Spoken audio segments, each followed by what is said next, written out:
find square root of 16 by division method. Okay, so first you need to make pair from right to left hand side, that is from 1's column to highest column, that is this is a pair.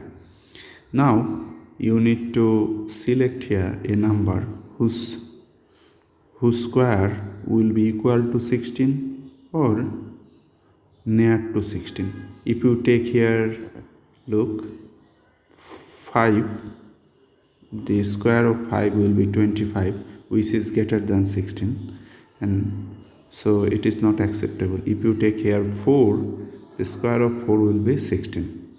Okay, so take here 4 to the quotient also. 4 times 4, 16. Subtract, you are getting 0. You need to write the same number here, 4, and you need to add 4 plus 4, 8. Okay, as our remainder is 0, we are done. Look, to check whether this is correct or not, look here, the double of this quotient will be this divisor. 4 plus 4, 8. So the square root of 16 is 4.